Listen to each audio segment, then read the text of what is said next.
Guys, నా ఛానల్కి మీకు స్వాగతం సుస్వాగతం. ఈరోజు నేను మీకు ఒక చిన్న కథ చెప్పబోతున్నాను. మేకపోతు ఎలా సింహాన్ని ఓడించిందో. సో మనం కథలోకి వెళ్ళిపోదాం. ఒకరోజు ఒక మేకపోతు మందలో ఉంది. ఆ తర్వాత ఆ మేకపోతు ఆ మంద నుంచి తప్పిపోయింది. తన ఇంటి దారి వెతుక్కుంటూ వెళ్ళింది. చీకటి పడిపోయింది.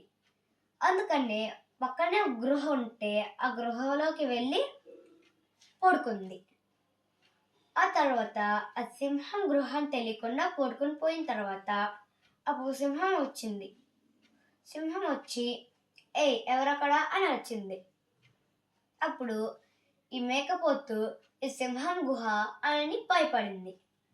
అప్పుడు ఈ సింహం ఎవరది అక్కడి నుంచి అక్కడ ఎవరున్నారు, మర్యాదగా బయటికి రాంది అని అంది.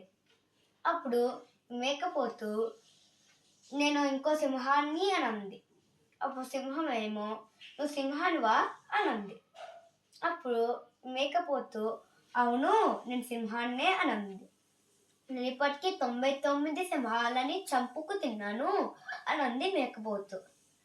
ఆ తర్వాత ఈ సింహము అవునా అని భయపడింది. ఆ తర్వాత ఈ మేకపోతు అవును అని చెప్పింది. అప్పుడు ఈ సింహానికి భయం వేసి పారిపోయింది.